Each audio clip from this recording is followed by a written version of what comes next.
Él trabaja en el Traffic Board Wildlife Home de México. Y yo decía ya desde muy joven, él se ha dedicado a la cetrería. Ya estos serán unos 20 años, ¿verdad? O menos. Uy, cuando era joven. No, sí. Pero ya hace bastante más que eso.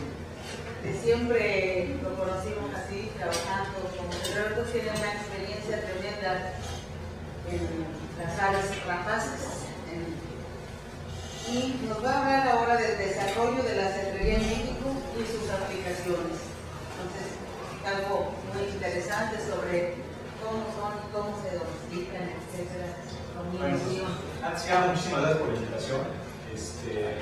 A mí me da muchísimo gusto como egresado aquí de la Facultad de Ciencias de la UNAM, como biólogo que salió de esta universidad, de regresar de vez en cuando a dar una platiquita, compartir un poco de la experiencia que he adquirido a lo largo de los años en algunos temas de la actividad. Entonces, pues, siempre es un gusto venir aquí, perderme, porque ya no encuentro nada, ya los edificios cambiaron, ya los nombres son diferentes. Aunque mucha de la gente que estaba aquí hace años sigue estando, lo cual es una muy buena señal, que hay una permanencia y una continuidad en cuanto a la instrucción y a la educación. Como bien mencionaba, pues yo soy cetrero desde hace muchos años, desde que tenía 11 años de edad empecé a entrenar aves rapaces en México, en el extranjero, y pues ha sido una de mis grandes pasiones. Y posteriormente estudié biología y hice una maestría enfocada al estudio de las aves rapaces en medio silvestre. Y he estado vinculado con diferentes grupos nacionales e internacionales de halconeros y de cetreros, que pues, es un tema que me gusta. Pero pues yo lo que quería venir a compartirles va más allá de solo qué es una ave de presa, cómo se entrena para que vaya y regrese y si tenemos suerte que hace algo y la podemos recuperar antes de que se lo lleve, se lo coma y ya no espere. Entonces bueno, voy a valerme de mi acordeón para no demorar mucho. Tengo aproximadamente una hora, la voy a ocupar completita y les prometo que va a ser largo pero aburrido.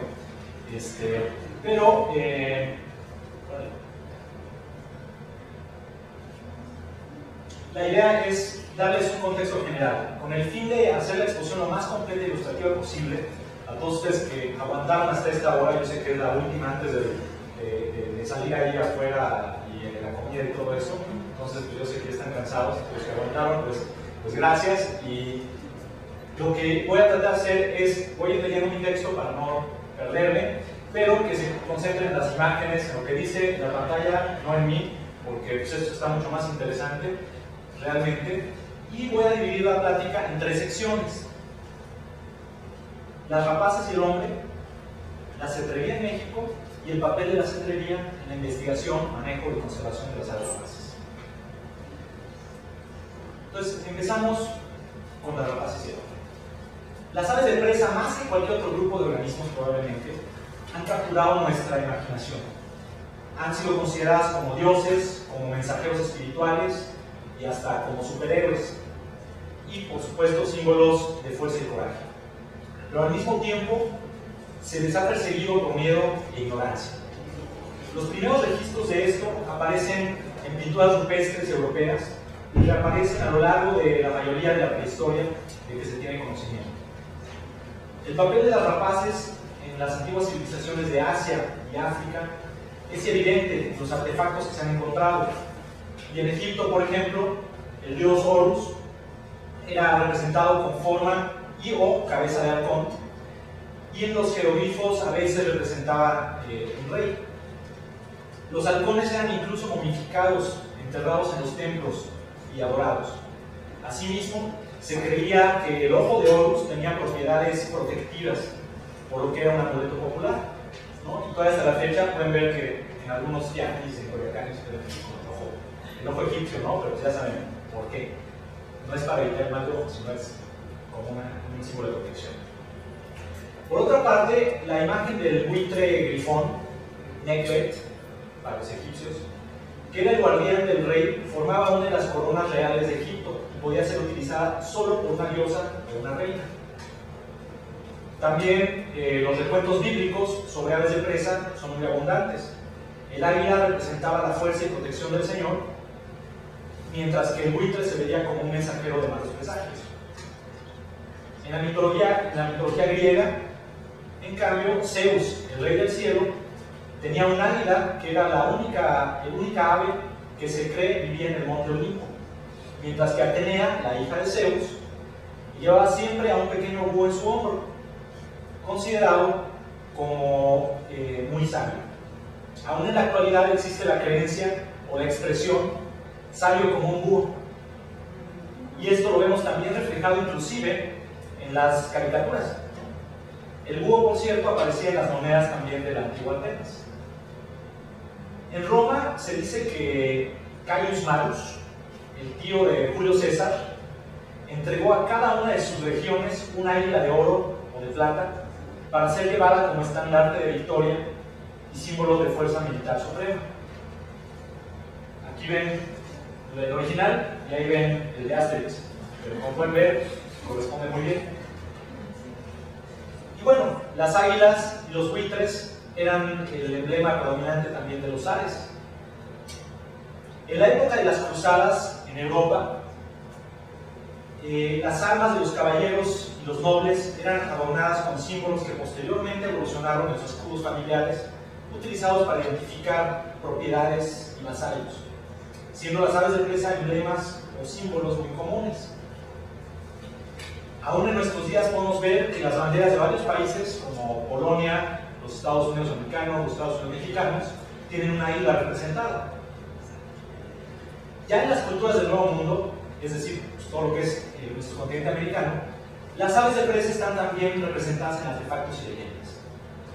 El ave trueno, o en inglés Thunderbird, las leyendas de los indios norteamericanos, por ejemplo, era típicamente representado como una enorme ave parecida a un sopilote o un águila que habitaba en los cielos, y se creía que esta ave causaba los truenos cuando volaba, y algunas tribus inclusive creían que se trataba del mismísimo Gran Espíritu.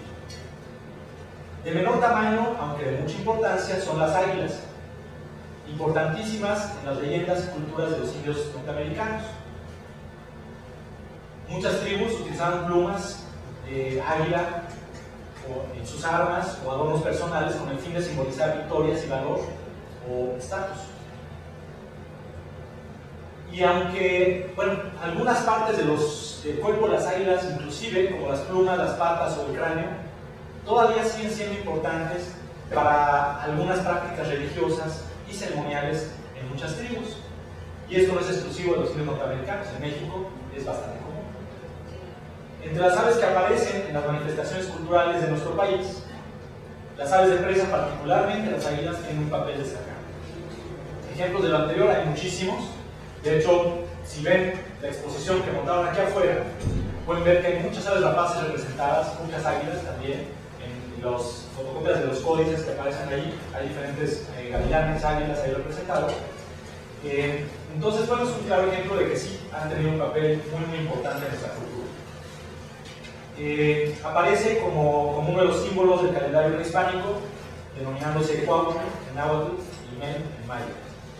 Entre los tarascos, el Dios Padre y Creador de todas las cosas se identificaba con el sol y se representaba bajo la forma de una águila blanca.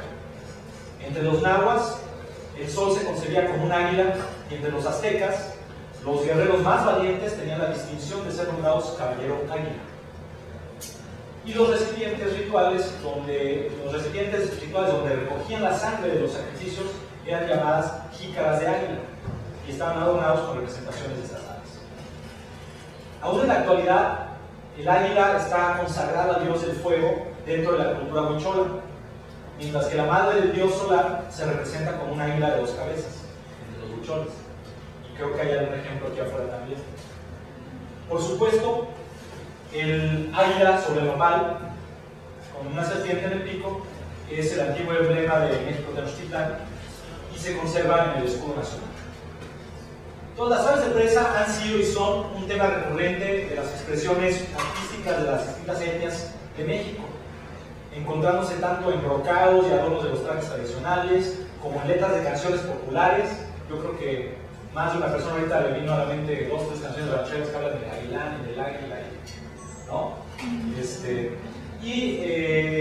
Piezas de cerámica o esculturas de madera, solo para nombrar algunos ejemplos, pero es algo muy recurrente y muy común. Actualmente las aves de presa siguen siendo reverenciadas en Latinoamérica y existen diversas creencias y costumbres practicadas comúnmente hasta el día de hoy. Los cóndores, por ejemplo, aún se cree que son fuente de poder sobrenaturales. Y todavía hasta hace muy poco, en los años 70, 80, existían ceremonias que involucraban el sacrificio ritual de estas aves. Y aquí lo pueden ver, de lo que se trataba capturar a los cóndores, que eso, la forma de captura era muy interesante porque ponían carne muy salada, los cóndores bajaban al cadáver muy salado, se lo comían, les daba mucha sed, ponían agua, tomaban mucha agua, al grado de que ya no podían levantar el vuelo. Y entonces los perseguían a caballo y los agarraban. Entonces aquí pueden ver cómo traen un cóndor vivo, los volaban de las patas en las ceremonias y el chiste era pasar corriendo a caballo y tratar de arrancarle la cabeza con la mano. Entonces esta era una costumbre que en los Andes sudamericanos que ocurría, ahorita ya no ocurre por supuesto, pero pueden ver que esto es relativamente reciente.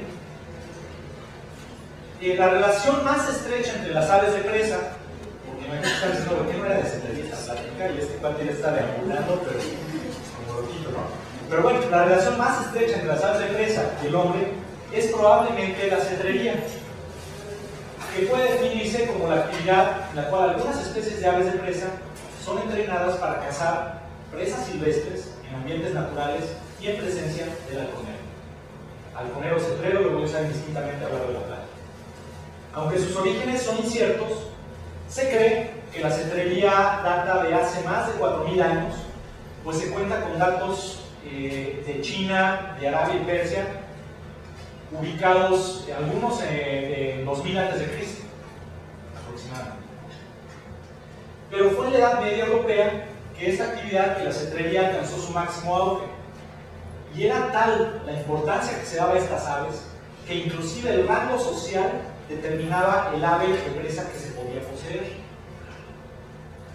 Un águila para el emperador, un halcón gerifalte para el rey, un halcón peregrino para el caballero, un halcón esmejón para la dama, un azor para el noble, un gavilán hembra para el clérigo y un gavilán macho para el sirviente.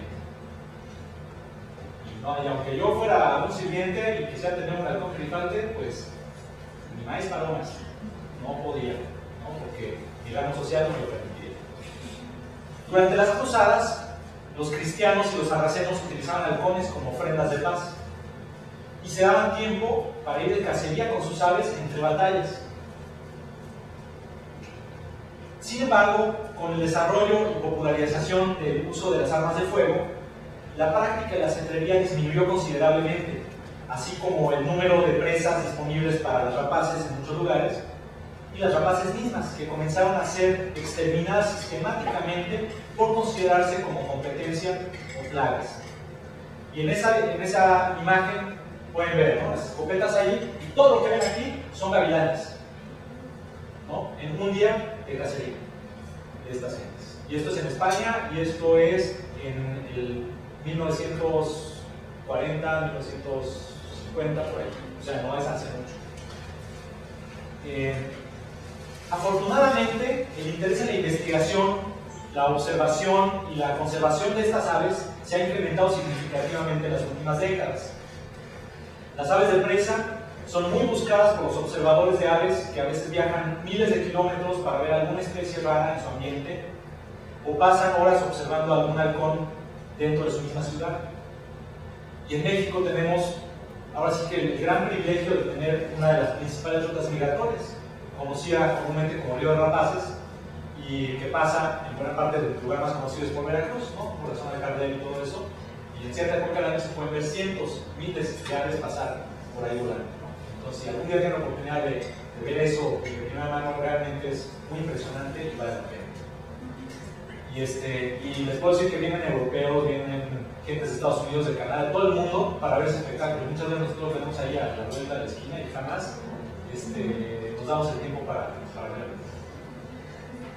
Las aves de presa han capturado la atención, el corazón y mente de muchas personas alrededor del mundo. No existe una respuesta sencilla para explicarlo. Tal vez la inteligencia de estas aves, su gracia, su belleza, como pueden ver, increíble habilidad para volar contribuyen a esta fascinación. Pero debemos estar conscientes de que cada día estas aves deben luchar contra muchísimas amenazas para seguir existiendo. No solo las naturales, sino todas aquellas ocasionadas por el hombre en su afán de manipular los ambientes y recursos silvestres a su antojo y de una manera indiscriminada. Acciones como la modificación de su hábitat, la cacería, el envenenamiento, la captura o el comercio ilegales, tanto de aves rapaces como de sus especies presas naturales, solo contribuyen a su desaparición. Aquí tenemos ejemplos, algunos son en México, otros no, pero bueno, las carreteras, los animales no pueden calcular la velocidad de un coche. Entonces, si están cruzando, pues acaban muertos, los pesticidas, electrocución por líneas de alta tensión mal diseñadas, envenenamiento, aquí en este caso cepos que pone la gente para matar a las aves rapaces, que se quedan con la pata fracturada hasta que se mueren de inanición, veneno, comercio ilegal. Esto es en San Luis Potosí, aquí en nuestro país. Lo vemos en muchos mercados. Entonces, bueno, definitivamente los humanos somos responsables de que su supervivencia esté amenazada, ¿no? Y en nosotros recae también el reto y la responsabilidad de su conservación.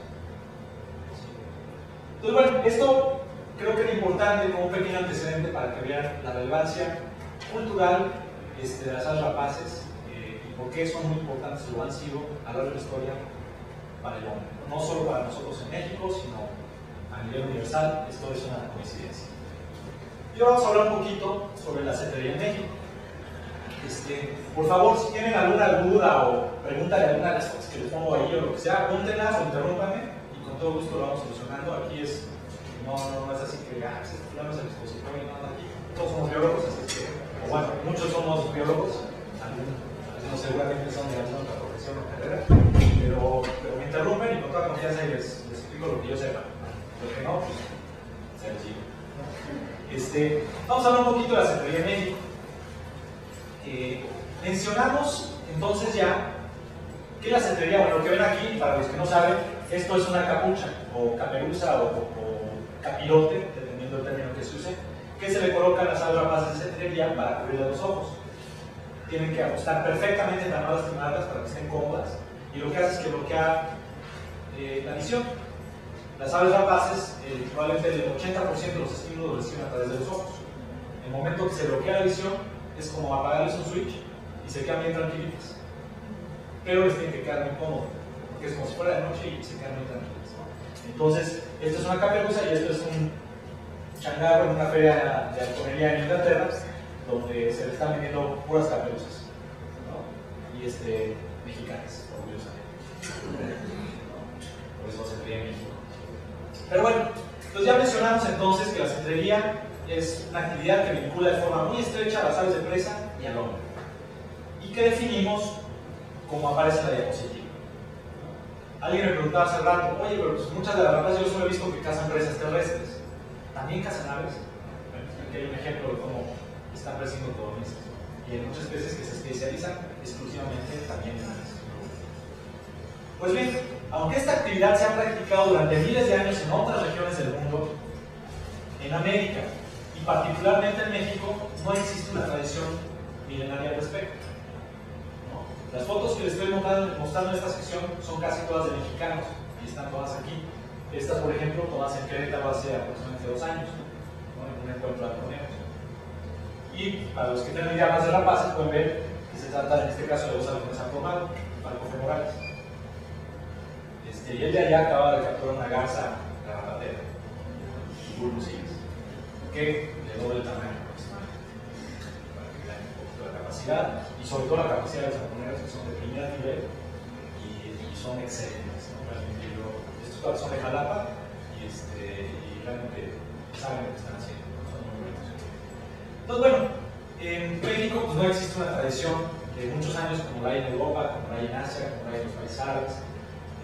Pero de acuerdo a la muy poca información disponible, los primeros registros de la práctica de la cetrería en México, de que pues, al menos yo tengo conocimiento y la información que logré obtener, datan del siglo XVI, mencionándose al virrey Fray Luis de Velasco como practicante de esta actividad en la Nueva España.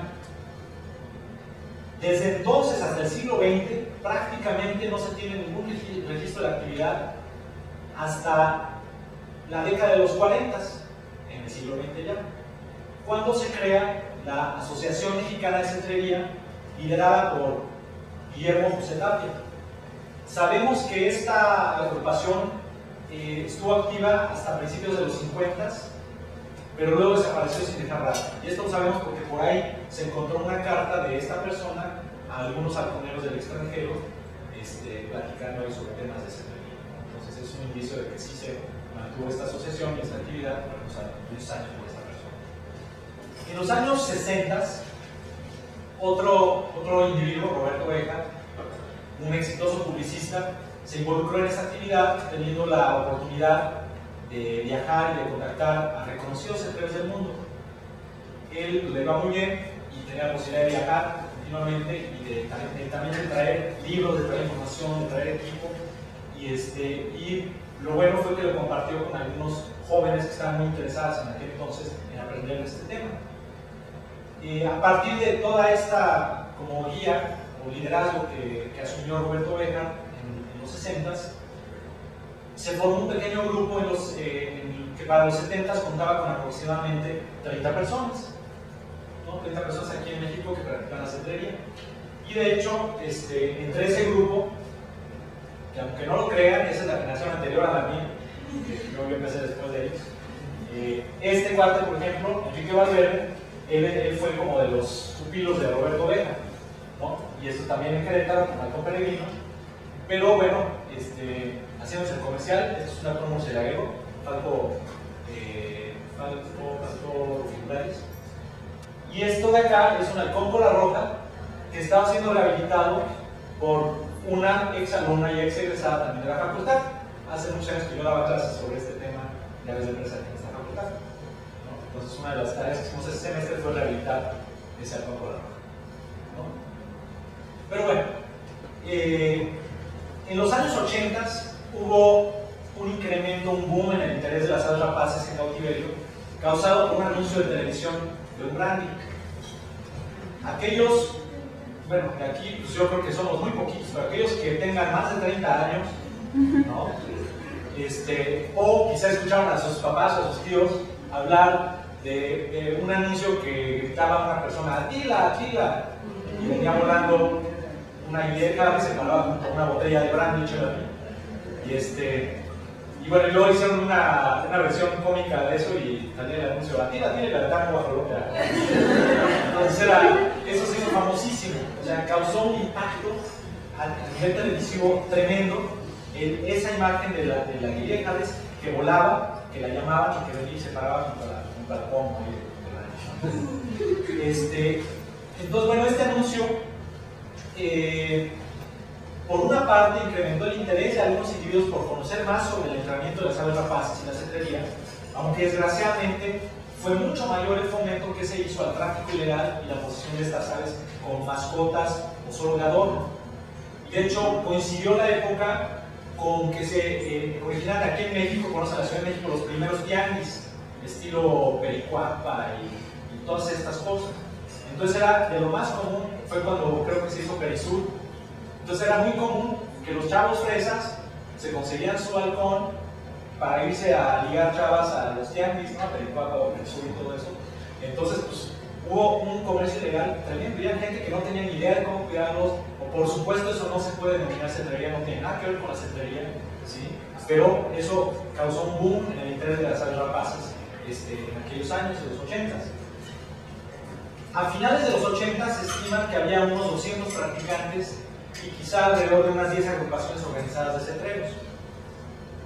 Con los 200 practicantes se habla de 200 cetreros, o sea, gente que en realidad tenía las aves, las entrenaba, las sacaba a volar al campo y trataba de cazar con ellas. Porque eso es la cetrería, ¿sí? Esta actividad ha ido en crecimiento muy poco a poco, y aunque no son muchos los cetreros en México, podríamos hablar de unos 500 practicantes y unas 20 agrupaciones en la actualidad, entre los cuales hay algunos excelentes halconeros reconocidos mundialmente y cazando con sus aves a un nivel comparable al de los mejores halcones del mundo, realmente. Pero bueno, esto es un poquito de cuál ha sido la historia de la cetrería en México. Adicionalmente, yo creo que es muy importante mencionar que en nuestro país y todos los países de habla hispana, el naturalista y cetrero español Félix Rodríguez de la Fuente fue y continúa siendo una gran influencia. Al mostrar y explicar la práctica de esta disciplina en sus documentales, muchos de los cuales han pasado en televisión en México a lo largo de los años, pero también él escribió y publicó un libro que se llamaba El arte de cetrería, que era de los pocos libros en castellano que existían. Entonces, era un libro muy sencillo de entender, bastante completo, que se convirtió en la Biblia para muchos de los que empezamos hace varias décadas con este interés. Y bueno, este ha sido halconero. Cabe mencionar que forjó el movimiento conservacionista y ambientalista, así como la protección legal de las aves rapaces en España, a través de una gran labor de divulgación sobre cetrería y la vida silvestre en general. Les puedo platicar que hace 20, 30 años que no se conseguía este libro muy fácil, porque solo existía la edición española. Había, pero hasta un mercado negro tremendo de las fotocopias. O sea, si tú llegabas a conseguir un juego de fotocopias del cuate que tenía el original, y aparte todo era secretivo y nadie quería compartir información, y era bien celoso de que yo tengo el libro y no te lo presto, y yo sí sé cómo se hace el nudo, no sé qué, porque sí tengo el libro. Entonces, pues era como un coto de poder, ¿no? El tener acceso a esa información era realmente un coto de poder entre el sector, que por sí siempre ha sido un poquito disfuncional, y todos son expertos y todos se odian, todos se tiran piedras, los diferentes grupos de sectores en México. Y si aquí hay cetreros, pues me podrán confirmar esto, porque desgraciadamente es la realidad. Pero bueno, en aquel entonces, cuando solo había un libro, o en México había 2 copias del original, pues era, híjole, así de que, oye, pues te hablo bonito, te invito el régimen, lo que sea, pero pues consigue las copias, ¿no? Y aún así era difícil. Luego sacaron una edición pirata aquí en México, el editorial no llega, sin los permisos de la viuda de Félix Rodríguez de la Fuente, que esa fue ya bastante asequible para los halconeros mexicanos, y la que ahorita circula hasta la fecha entre muchas gentes, con la misma información muy básica, pero realmente útil, y es como una ABC, ¿no? Como el manual básico para determinar estas aves. Pero bueno, ya basta de Félix Rodríguez de la Fuente. Ahora bien, aunque en México tenemos una gran diversidad de aves de presa, ¿alguien me diga como cuántas especies hay? ¿Cuántas especies de aves hay? Ya deben saber, ya iban veniendo aquí a muchas pláticas, ¿no? Aproximadamente, ¿no? Dependiendo de la bibliografía, puede haber entre 1018, que nos dice la guía Peterson, ahorita ya hay otras versiones que dicen 1200 y ya han variado un poquito las cifras, pero sí, por ahí más o menos, ¿no? Pero de aves rapaces también tenemos una gran cantidad, ¿no? Y no les voy a decir, averigüen, ¿no? Pero el hecho es que hay varias decenas de especies de aves rapaces, de las cuales solo unas pocas son las que se utilizan normalmente para la práctica de la cetrería. No todas son útiles para esta actividad o funcionan bien. Si tenemos un gavilán que se especializa en cazar caracoles, ¿no? En un charquito, pues no va a ser lo más emocionante del mundo ir con tu gavilán acá para que brinque de aquí al piso, agarre el caracol, se lo coma y ya, se te quede viendo, pues es lo que era, ¿no? Entonces no, lo que queremos es ser unos observadores de aves, pero de primera mano, ver lo que ocurre en la naturaleza, pero de cerquita. Eso es lo que hace el halconero, ¿no? Y ese atractivo tan especial que nos ofrece la actividad. Pero bueno, normalmente las especies que se utilizan en México son las que vemos aquí en la diapositiva, ¿no? Tenemos el gavilán de Cooper, Accipiter cooperi, el Harris, que es muy común, y de hecho hay muchas familias de Harris silvestres que viven en la Ciudad de México, y aquí en la facultad pasan, todos los días hay Harris volando por aquí, que es para Buteo omnicintus, Harris silvestre. El Aguilia de cola roja, Buteo hamisexis, que es muy común, sobre todo en época invernal, ahorita va a empezar a migrar mucho. El halcón peregrino, Falcon peregrinus, halcón de las praderas, Falcon mexicanos, el halcón aplomado, Falcon femoralis, ¿no? Hay algunos otros que la gente tiene o que quiere utilizar, como los amicalitos, ¿no? El Falcus parverius, les enseño una foto de un Falcon rufibularis, del halcón ceraguero, y hay por ahí algunas personas que tienen igual águilas, pero eso es como las excepciones, ¿no? Para practicar verdadera cetrería. muchos los pueden tener como de adorno, pero en realidad son pocos los que logran tener éxitos de cacería con un cernícalo, que los hay, porque son muy difíciles. Yo conozco muy pocos ejemplos de gente que haya logrado algún murcielaguero y que haya logrado cazar algo. Son muy delicados, animales muy pequeñitos que pesan entre 70 gramos y 250 gramos. Entonces, si uno les da mucho de comer, se mueren. Si les da poco de comer, se mueren. Si hace frío, se mueren. Si hace calor, se mueren. En fin, por todos se mueren si uno no sabe qué está haciendo, ¿no? Y como son chiquitos, la gente cree que son buenísimos para principiantes. Todo lo contrario. Son esos que solo se recomiendan para gente con muchísima experiencia. Entonces, bueno, es más o menos lo que se usa en México para esta actividad. Aunque limitados, es importante mencionar que algunos individuos han tenido mucho éxito también aquí con la reproducción en cautiverio. Entonces, en México no solo se practica la actividad, sino que hay otras actividades afines, como la reproducción en cautiverio de rapaces, que ya se está sucediendo. Entonces, hay algunos individuos que ya han tenido algunos éxitos. Por ejemplo, aquí vemos un cromado con sus huevos, con su puesta, y esto es una persona aquí en México, ¿no? En la Ciudad de México. Se ha reproducido ya en algunos años consecutivos con cierto éxito. Pero también, bueno, y esto podría convertirse en una fuente sustentable de aves para la práctica de la cetrería sin tener que extraer aves del medio silvestre. Entonces puede ser complementario a un buen manejo del recurso en su medio natural. Asimismo, varios fabricantes de equipo para cetrería mexicanos están al nivel de los mejores del mundo. Gente que fabrica las capeduzas que mencionamos en las fotos, los señuelos que se usan para crear las rapaces, guantes, todo este tipo de equipo especializado. Hay muy buenos artesanos en México que compiten fácilmente con lo que se ofrece en Inglaterra, en Alemania y otros países. Y también hay varias personas actualmente que aplican técnicas de cetrería para algunos proyectos, por ejemplo el control biológico en sitios como aeropuertos, como viñedos. Hace rato platicábamos para ahuyentar zanates en plazas, ¿no? Que como sabemos les encanta cruzarlas de dormideros y andan ahí bombardeando todo el mundo que pasa por abajo. Y por otra parte, durante los últimos años también cetreros mexicanos han contribuido a promover buenas prácticas y marcos regulatorios adecuados en toda la región de Latinoamérica, ¿no? Esta imagen de aquí abajo es de un foro que se hizo dentro de la reunión de aves rapaces tropicales en Iguazú, Argentina, hace aproximadamente 3 o 4 años, y se hizo un seminario para los marcos regulatorios de la cetrería en Latinoamérica. Entonces hubo gente de Estados Unidos, de Europa, pero también de todos los países ahí representados, discutiendo sobre qué había, qué hacía falta, cómo hacerle para que la práctica de esta actividad tenga sus reglas y no cause impactos negativos al medio silvestre, ¿no? Y a las poblaciones silvestres de aves. Entonces, bueno, como pueden ver, en México también se ha sido activo. Generalmente son pocos individuos que están metidos en estas cosas, pero ha habido una continuidad a lo largo de los años. Muchas personas desconocen lo que es la cetrería, lo que implica, lo que puede aportar, en caso de que se practique de una forma ética y responsable. Y es por eso que quise incluir en esta plática la siguiente sección sobre el papel de la cetrería en la investigación y manejo de la conservación.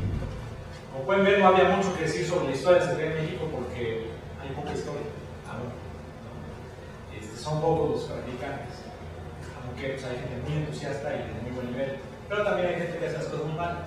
Desgraciadamente da una imagen pésima a la cetrería y fomenta el tráfico ilegal y cazan donde no deben, o simplemente no cazan y solo le hacen escapes a sus bichos, en el mejor de los casos. En fin, este tipo de gente pues, no se podría considerar como cetrería.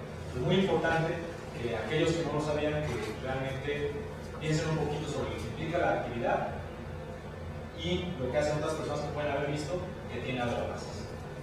Son diferentes sectores.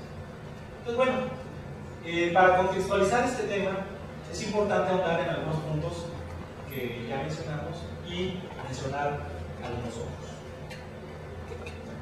Aunque sus orígenes son inciertos, como decíamos, pues vemos que ya desde hace muchos años, desde hace unos 4.000 años, se tienen datos de estas actividades. Ahí ven los ejemplos ya de las personas, ¿no? En Persia, con un ave de presa en el Puno, ¿no?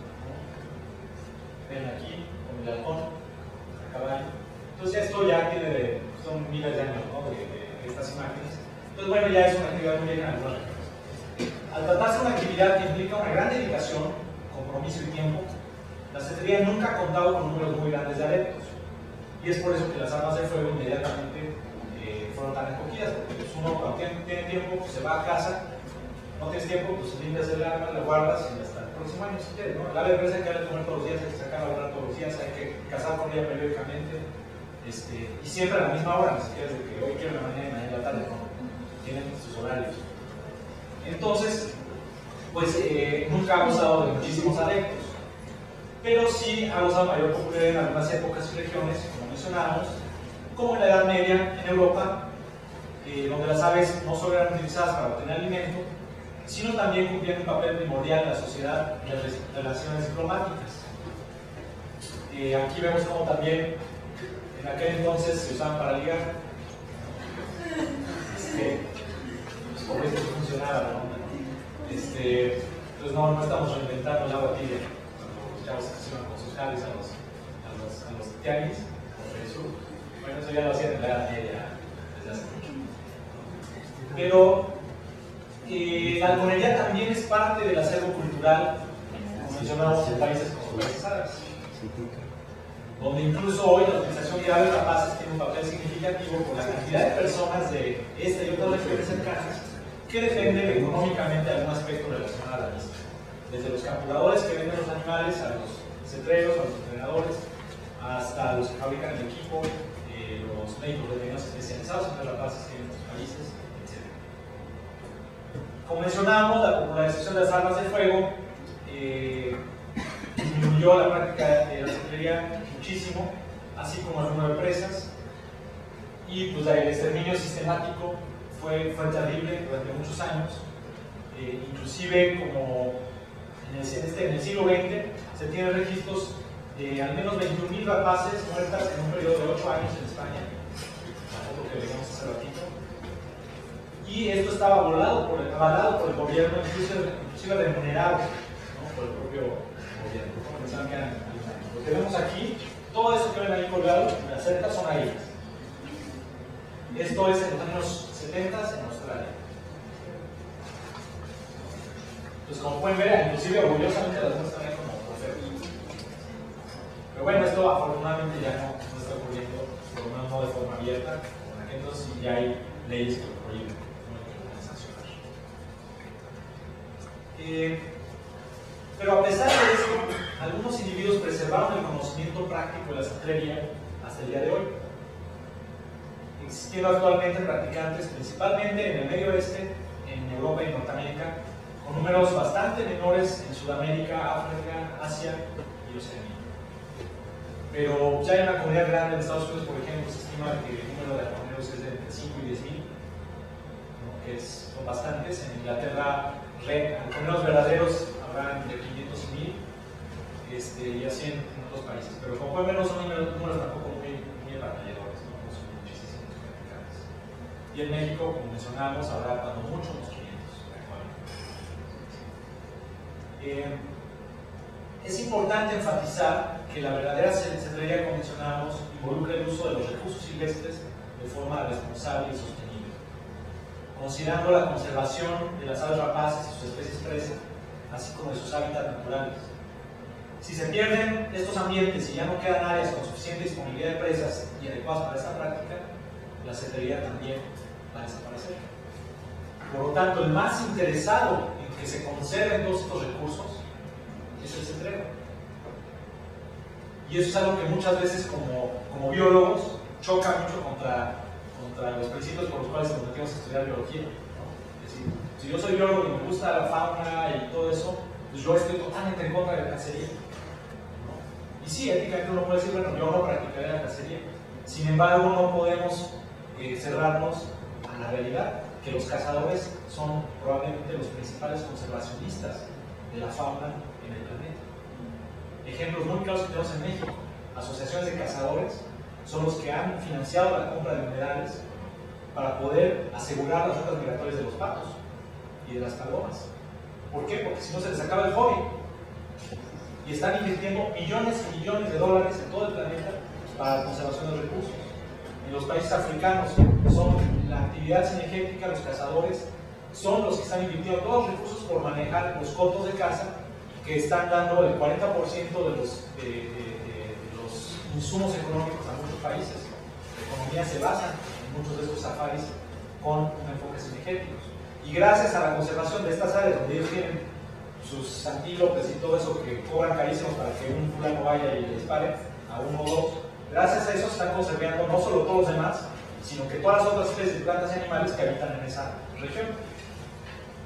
Entonces, en el caso de las que digo mismo, un halconero verdadero, que realmente sea de corazón halconero, va a ser también un conservacionista responsable, ¿no?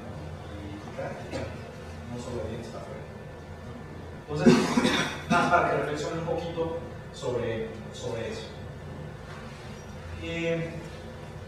Muchos halconeros, conscientes de lo anterior, han contribuido de forma importante para abordar estos puntos de preocupación y asegurar la permanencia no solo de las especies comúnmente usadas para actividad cetrera, sino de todas las aves rapaces y de sus ambientes naturales.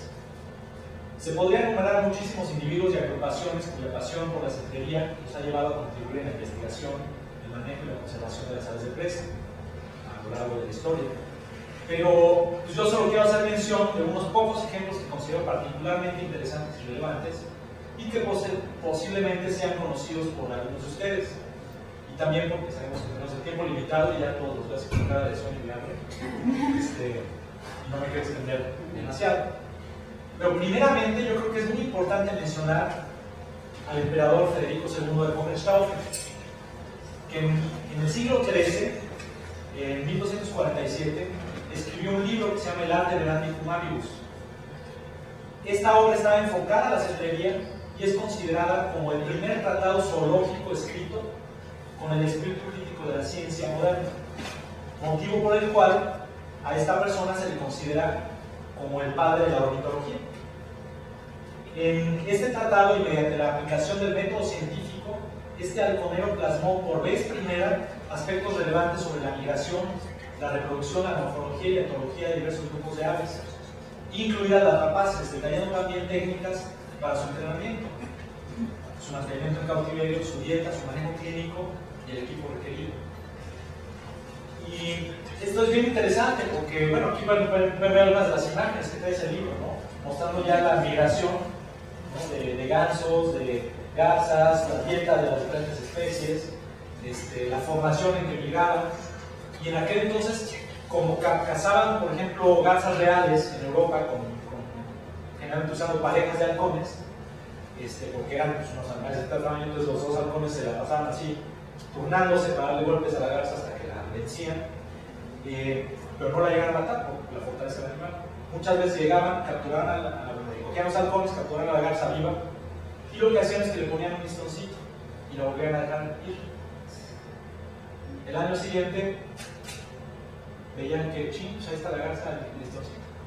Es el primer ejemplo de marcaje y de captura y recaptura de aves del que conocemos. Ahorita muchos de los estudios estamos anillando aves, pues eso tampoco estamos descubriendo nada nuevo, ¿no? Lo pueden ver ya en el siglo XIII, a alguien se le ocurrió antes. Y fue un halconero y lo hizo precisamente a través de estas técnicas de cetrería. Entonces, un dato interesante es que hace más de 1000 años en Europa la cetrería sirvió como catalizador para la creación de las primeras leyes para la protección de las aves rapaces.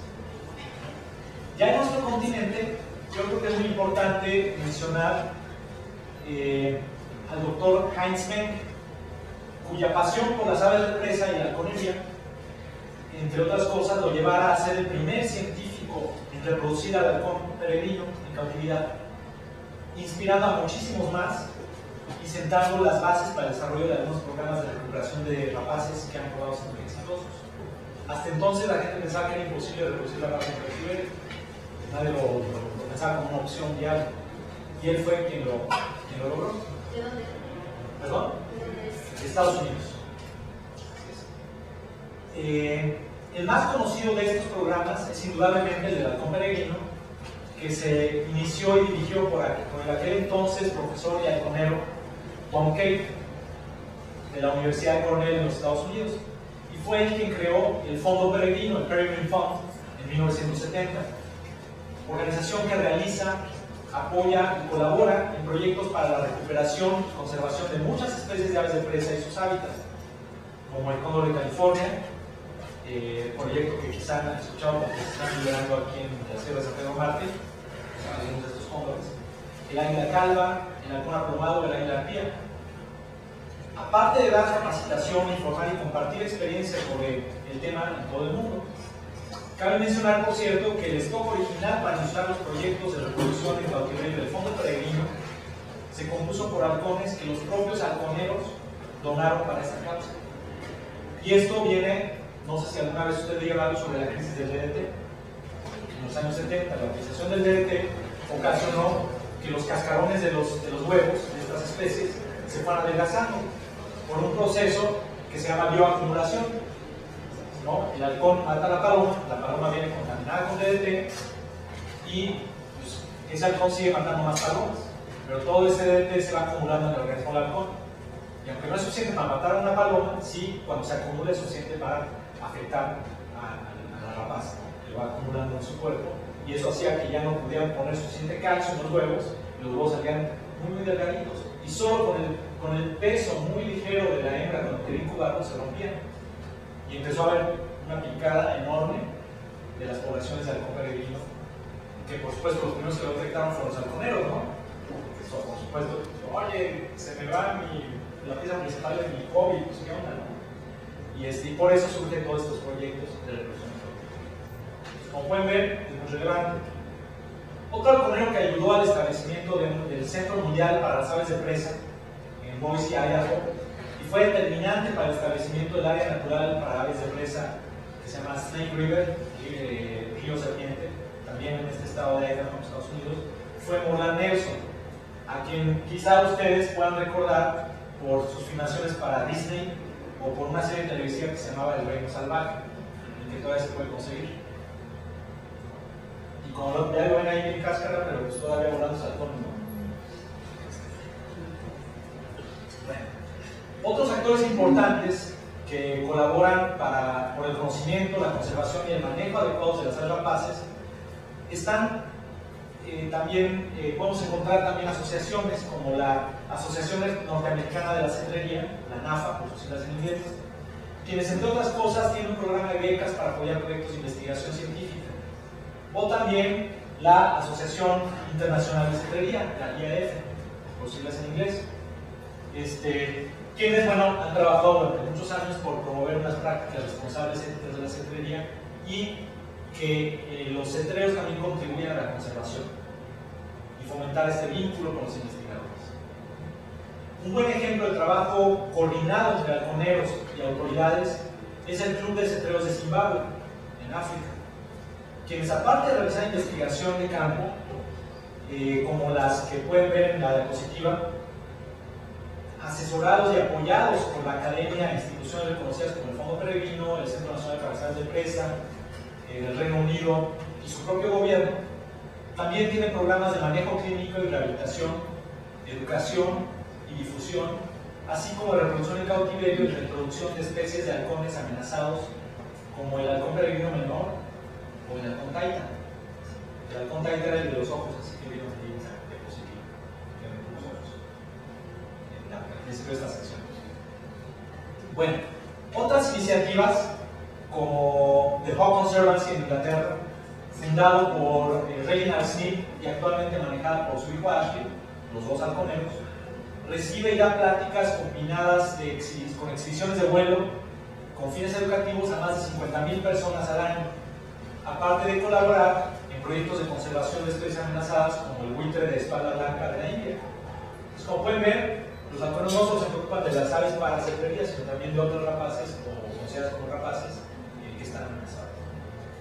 En el mismo país, en Inglaterra, el National Birds of Prey Center, antes llamado Falcon Center, fundado por Philip Glaser y actualmente dirigido por su hija Jemima Parry Jones, también halconero los dos, ha realizado y documentado grandes avances en la reproducción en cautiverio de numerosas especies, incluyendo el cernícalo de Mauricio, que estuvo al borde de la extinción, el halcón aplomado, el halcón pigmeo africano y otras 57 especies. Aparte de hacer rehabilitación y brindar entrenamiento, asesoría y asistencia a individuos, gobiernos e instituciones a nivel nacional e internacional. Y ya como último ejemplo, no puedo dejar de mencionar a la Fundación para la Investigación de Rapaces, la Raptor Research Foundation, que fue fundada en 1966 por Don Hunter, un halconero y abogado de Dakota del Sur, en Estados Unidos. Y esta organización actualmente cuenta con más de 1000 miembros, probablemente 1500 por ahí, y se ha enfocado a la diseminación de información científica sobre aves rapaces a nivel mundial. Y de hecho publican un journal que se llama Journal of Raptor Research, hacen congresos anuales y muchos biólogos, muchos investigadores, doctores, etcétera, publican aquí y exponen los resultados de sus trabajos de diferente índole a través de estas herramientas.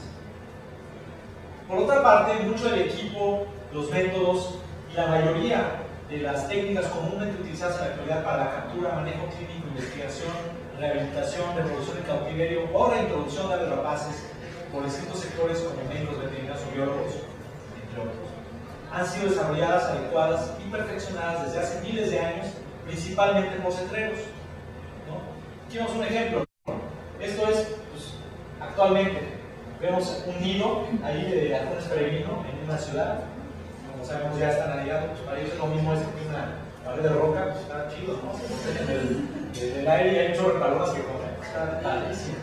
Entonces, bueno, aquí lo que hacen, estos son los biólogos, se descuelgan, hacen un rappel, le ponen ahí anillos a los animales, un transmisor en el caso que lo quieran monitorear, y ya se van, ¿no?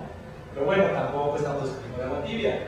Pueden ver esto sacado de un tratado de la Edad Media, donde también están los humanos agarrando el mecate arriba y el otro haciendo su rappel para llegar al nido, ¿no? Y esto fue probablemente hace unos 600 años, ¿no? De nuestra era más. Entonces les digo, esto es cosas que vienen de mucho atrás, no estamos inventando nada. Pero bueno, unos ejemplos que son muy conocidos serían, aparte de este, el hacking, que es las técnicas que se usan para introducir animales nacidos en cautiverio al medio silvestre, para introducir animales amenazados al medio silvestre, que se llama hacking, y ya es en castellano, eso inclusive dice hackeo en España, por ejemplo. Y aquí vemos un ejemplo, ¿no? Esto es una jaula para hacer hacking, aquí se meten los polluelos, se les dan animales para que coman durante la última etapa de su crecimiento, cuando van a empezar a volar, y de esta forma se empiezan a familiar con el ambiente. Poco a poco se les empieza a proveer menos comida, se les abre esto ya cuando pueden volar, para que vayan volando, se les da comida todos los días, luego se les empieza a dejar de dar comida para que empiecen a desarrollar sus capacidades de vuelo y cacería, y eventualmente ya empiezan a llegar cada vez menos por comida aquí porque les sale más fácil cazar su comida donde están, y de esa forma ya se pueden reintroducir al medio silvestre. Es un proceso lento, de mucho trabajo, de mucha inversión, pero fue desarrollado por los halconeros. ¿Por qué lo desarrollaron los halconeros? No porque les interesará liberar animales de presión cautiverio, porque antes no lo hacían. Porque pues, si capturaban, si sacaban un polluelo de un nido, pues era un animal que no sabía cazar. Yo como cetrero, lo que yo quiero es salir al campo con un animal que va a cazar. Pero pues, es muy difícil uno como humano enseñarle a cazar a un halcón, porque vuelan. Entonces lo que hacían era que se valían de esta técnica, cuando ya estaban así medio entrenaditos, los ponían ahí, los dejaban que aprendieran a cazar por su cuenta y luego los recapturaban, pero ya con experiencia en cacería. Y de esa forma, de una forma muy ingeniosa, tenían un animal apto para la cacería sin tener que perder meses y meses y meses con señuelos y con esto y con lo otro, para que empezara a agarrar la onda de lo que se trataba el bicho, ¿no? Entonces esta técnica ahora se utiliza para reintroducir no solo aves rapaces, también se usa para cualquier otro tipo de animales, ¿no? Para los hurones de patas negras, para mamíferos, para lo que ustedes quieran, se usa la misma técnica con pequeñas modificaciones, ¿no? Las técnicas de métodos de trampeo, ¿no? Una red de narco o un dogaza, que actualmente son los mismos que se están usando para capturar rapaces, para hacer los estudios de marcaje y captura y capturar en todo el mundo. De igual manera, las aves rapaces entrenadas por halconeros han sido utilizadas para diversas funciones, como el diseño de estructuras más seguras para evitar la electrocución de forma silvestre en tendidos eléctricos, o el control de plagas o aves problema en tiraderos de basura, campos de cultivo, viñedos, aeropuertos o las plazas que mencionamos hace rato, ¿no? Esto ha contribuido también a controlar enfermedades, aumentar la productividad de los campos trabajados por el hombre y, sin lugar a dudas, a salvar vidas y evitar pérdidas millonarias. Y aquí vemos algunos ejemplos. Estas prácticas paralelas o alternativas a la cetrería sensu stricto no son nada nuevo, otra vez, por cierto, y han evolucionado junto con la misma actividad a lo largo de cientos de años, como lo ilustra la diapositiva. Sin embargo, son un muy buen ejemplo de la puesta en práctica de viejos conocimientos para la resolución de problemas modernos. Por todo lo anterior, las aportaciones de la cetrería han sido reconocidas en la mayor parte del mundo. Aparte de ser practicada y estar regulada en países de África, Asia, Norteamérica y Europa, también ha sido considerada por diversos organismos como el Comité de Conservación de la Wilson Ornithological Society, la Raptor Research Foundation, el Fondo Peregrino, inclusive la Convención de Viena y la Directiva para las Aves Silvestres de la Unión Europea. Existen, por supuesto, como mencionábamos, personas que se llaman a sí mismos cetreros o halconeros, pero que no practican esta actividad adecuadamente y dan una imagen errónea de la misma, y lo que es mucho peor, causan daños irreparables a las aves. Asimismo, ocurren situaciones en las que las presiones existentes sobre ciertas poblaciones de rapaces, como la alteración de los hábitats naturales, el uso de pesticidas o la cacería de aves de presa, aunada a la presión ejercida por capturadores, pueden contribuir a elevar su grado de amenaza. En estos casos, es importante que se aborden los problemas de manera interdisciplinaria, aprovechando los conocimientos prácticos y la pasión de los cetreros, junto con el conocimiento y experiencia de biólogos, políticos, conservacionistas y gente de campo. Un ejemplo es el caso del halcón Juger o Luger, que es Falco Juger, especie poco común en cetrería, pero utilizada como un señuelo para atrapar halcones sacre, que sí son muy usados en cetrería, entre los practicantes en los países árabes. Se ha observado una disminución grande de algunas de sus poblaciones, que aunque son parcialmente atribuidas a cambios en el uso del suelo y pesticidas, organizaciones financiadas por halconeros árabes, como el Centro Nacional de Investigación de Aves de la Agencia de Desarrollo e Investigación de la Vida Silvestre de los Emiratos, junto con investigadores y capturadores profesionales, han iniciado ya trabajos de investigación para entender las causas reales del problema y buscar soluciones adecuadas. Y ahí ven algunos de los ejemplos, ¿no? Esta es la especie que estamos hablando, y aquí vemos cómo se está haciendo el rastreo por telemetría de los individuos que han sido marcados para ver cuáles son las verdaderas causas de sus disminuciones. Y esto en coordinación entre investigadores científicos y halconeros, o capturadores, que es otro sector en esa región. La cetrería es una forma controlada de predación natural que implica habilidades y técnicas muy especializadas, y actualmente se trata de una práctica minoritaria. Por supuesto, el conocimiento puede ser preservado en libros, en imágenes, pero las habilidades prácticas se conservan mucho mejor vivas. Esta actividad provee una fuente autofinanciable para el mantenimiento y desarrollo de técnicas de manejo de aves rapaces, e indudablemente contribuye y constituye una herramienta más que ha sido y puede seguir siendo utilizada para apoyar los esfuerzos en pro de las rapaces que se están llevando a cabo en todo el mundo. Yo les muestro esta diapositiva, otro ejemplo. Aquí vemos un halconero de época moderna entrenando a su halcón con un señuelo, y vemos esto probablemente del siglo III, siglo XIV, que es exactamente lo mismo, un halconero con el señuelo entrenando a su halcón, ¿no? Exactamente lo mismo. Yo con esto yo creo que ya voy a terminar, y yo espero que esta pequeña plática, aunque haya sido muy general, les haya presentado una perspectiva interesante sobre el tema, y por qué no, que también los incite a una investigación más profunda sobre el mismo, con miras a futuras colaboraciones entre distintos sectores por un fin común, ¿no? La conservación y el manejo sostenible y responsable de nuestros recursos silvestres. Muchas gracias.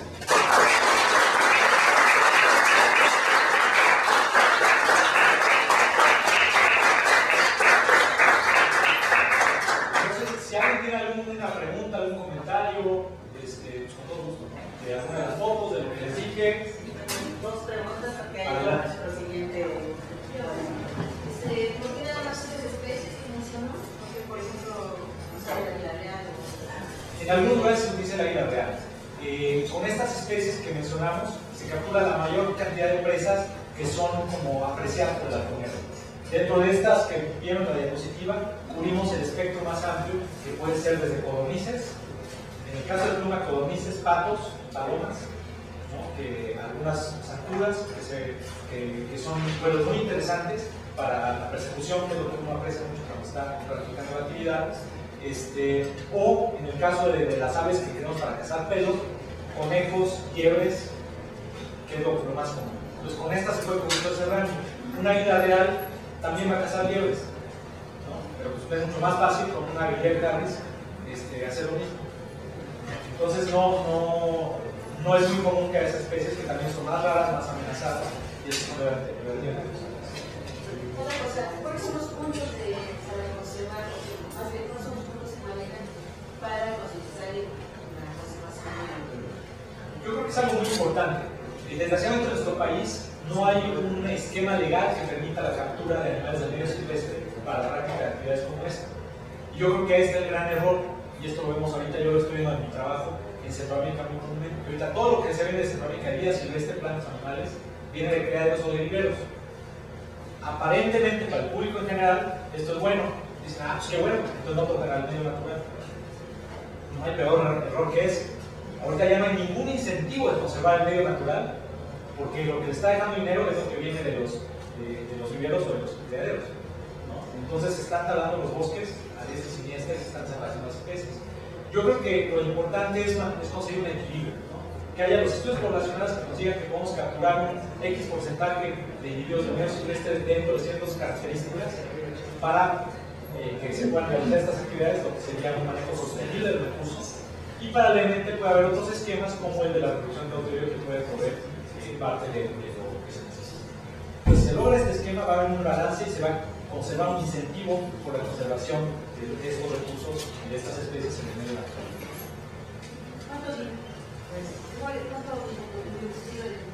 Es muy variable, pero un ave de cetrería vive más que un ave silvestre, porque hoy tiene garantizado el sustento y está protegido hasta cierto punto.